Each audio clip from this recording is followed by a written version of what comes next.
Vamos a continuar con Carlos Rivera, abogado del Instituto de Defensa Legal. Carlos, ¿cómo estás? Gracias por estar Enrique, con buenos nosotros. días, muchas gracias por la invitación. Usted no participó en el juicio de Diario Chicha. No. Usted participó en la sentencia madre, digamos, en la sentencia de los 25 años. Así es. Pero, ¿por qué a su entender es tan peligrosa esta sentencia, tan inquietante esta última sentencia de la sala de Biestein? Porque en realidad yo creo que hay dos niveles que hay que analizar la sentencia en términos del daño que va a generar o que está generando. Uno, que efectivamente deja en la impunidad uno de los crímenes más graves y más horrendos y más difamatorios de los que ha cometido la dictadura en los años 90.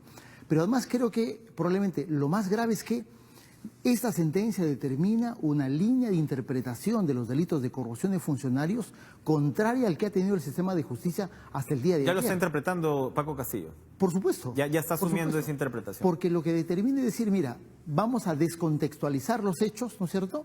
A pesar de que se tratan de hechos cometidos por personas vinculadas estrechamente a la política, tanto así de que el beneficiado de esto es un expresidente de la República, los vamos a descontextualizar y vamos a ingresar a un análisis estrictamente de las formalidades. Y por eso esta resolución dice que Fujimori no podía desviar fondos porque supuestamente el reglamento de organización y función, es decir, el famoso ROF que toda institución pública tiene, del Servicio de Inteligencia Nacional, no dispone que el presidente de la República maneje o disponga de recursos presupuestales del SIN.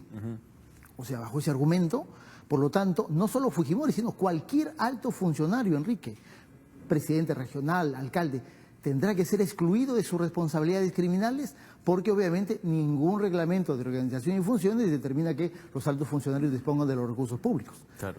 Ese me parece que es el sentido más grave que propone esta resolución. Y en esa línea, lo que yo le preguntaba a Paco Castillo, o sea, eliminar el obvio sentido común, ¿no? La prueba histórica. ¿No? O sea, exacto. La prueba histórica. ¿No? De que tenga 122 millones desviados, toda una industria a favor de una candidatura, en este caso, ¿no? Con la destrucción política de sus contrincantes, ¿no? Sí. Y que la sentencia concluya sencillamente que, bueno, que el beneficiario no tiene que ver en este juego. Mira, yo creo que eso es lo mismo que podríamos, jalando la pita, decir sobre los crímenes del Grupo Colina. Sí, claro. Si Alberto Fujimori no fue responsable directo pues de las matanzas, ¿no? Y era gente, si bien que estaba él como presidente no tenía por qué saber, cuando en realidad lo que diferenció a Fujimori de los demás, según la sentencia madre, de los demás me refiero por ejemplo a Belaúnde o incluso a García, qué sé yo, era la cercanía de Palacio con estos actores la conducción personal, paramilitares, digamos, ¿no? Con este escuadrón de la muerte. Entonces, si jalamos esa pita, pues esa línea de pensamiento elimina también el argumento central de la sentencia de los 25 años. Has entendido perfectamente el sentido de interpretación que propone la resolución, ¿no es cierto? Y por eso puede ser también peligrosa, porque ojo que puede estar pretendiendo abrir una suerte de rajadura en las otras resoluciones, principalmente en la de derechos humanos, ¿no? Efectivamente, la tesis que plantea es esa, de que tenemos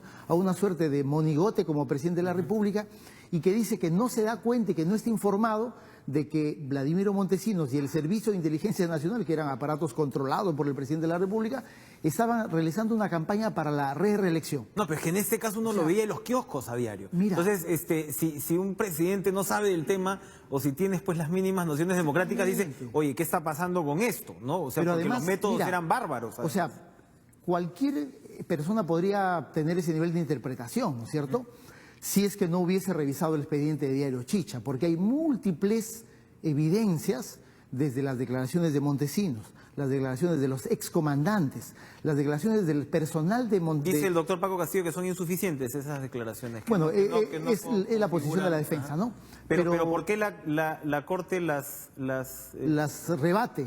Sí, o las abraza, las hace suyas, en términos de decir, no, estas declaraciones no son suficientes tampoco para sentenciar a Fujimori. Dice Paco Castillo que es porque son coinculpados. ¿Eso anula de alguna manera el peso de las declaraciones? De ninguna manera. En este caso hay que mencionar una cosa importante. Antes del juicio a Fujimori, por el Diario Chicha, ya hubo otro juicio el año 2005 contra Montesinos, los excomandantes de los institutos armados y algunos periodistas. Y ahí se acreditó, porque todos dijeron al unísono, el que dio la orden fue Alberto Fujimori. Esa prueba es trasladada al juicio. Y luego el Tribunal de la Corte Suprema o el Tribunal Superior valora y dice efectivamente esta prueba es válida y por lo tanto corrobora la tesis de la Fiscalía que Fujimori fue el que dio las órdenes. Ahora la Suprema dice que esa prueba no sirve.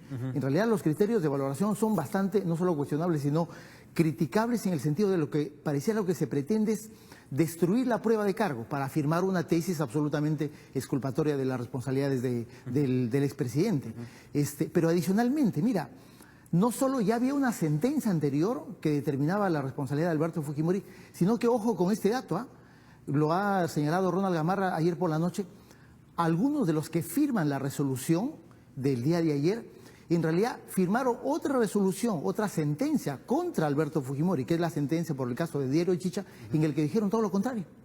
O sea, es la Suprema versus la Suprema. Es decir, hay algunos jueces que en la sentencia de la CTS de Montesinos, que fue de 15 millones de dólares, se establece que el que da la orden de sacar los dineros, los 15 millones de dólares del Banco de la Nación, es Alberto Fujimori.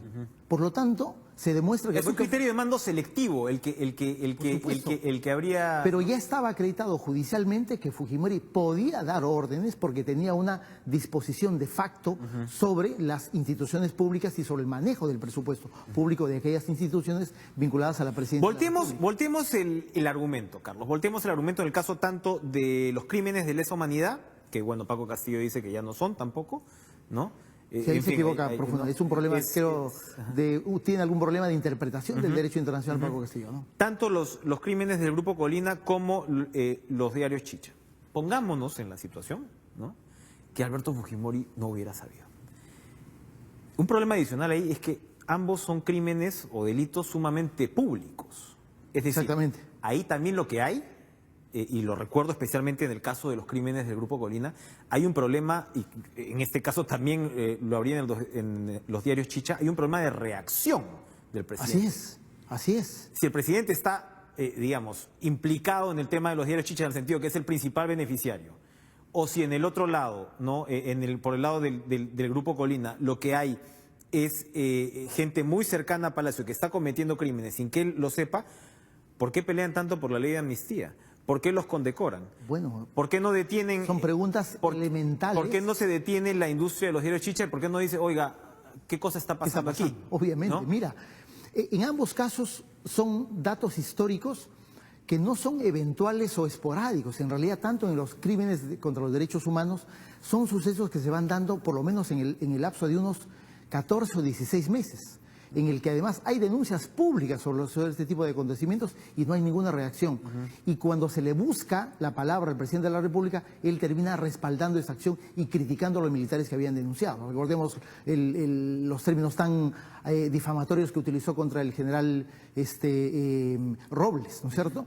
Y en el caso de los diarios Chicha, digamos, si se tratara, Enrique, de una publicación, mira, yo le creo a Fujimori. Pero se trató de un proceso sistemático de creación de la yuca, el tío, el chato, en fin, y eso cerca de una docena de periódicos. Sin ánimo pues de ser encarnizado, por supuesto, con una persona que está pues en las condiciones de edad en la que está y todo. La ciudadanía no puede dejar de recordar lo que fue el trance de los diarios Chicha. Yo recuerdo como joven reportero tuve la oportunidad de visitar, trabajaba para un medio internacional, de visitar lo que eran estas redacciones.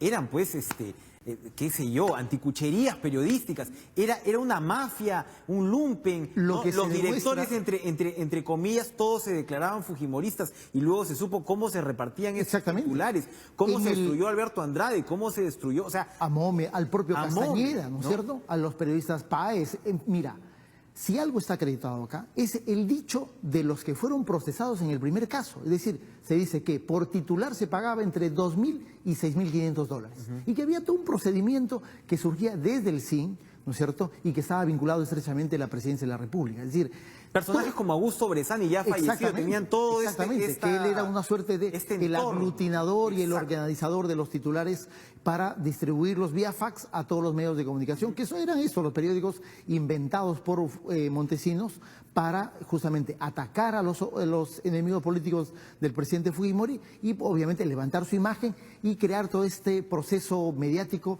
absolutamente distorsionado de una realidad en la que se discutía cualquier cosa menos hechos relevantes. Para terminar, Carlos Rivera, ya que estás tan indignado con esta sentencia y la ves con tanto, digamos, que está revestida de tanto peligro, si tú fueras William Paco Castillo, si fueras el abogado de Alberto Fujimori, ¿qué cosa harías con esta sentencia ahora mismo? Mira, obviamente esto es una suerte de palanca, ¿no es cierto? Yo creo que eso es una sentencia que va a ser utilizada como una palanca, ojo, no solo en el caso Fujimori, ¿eh?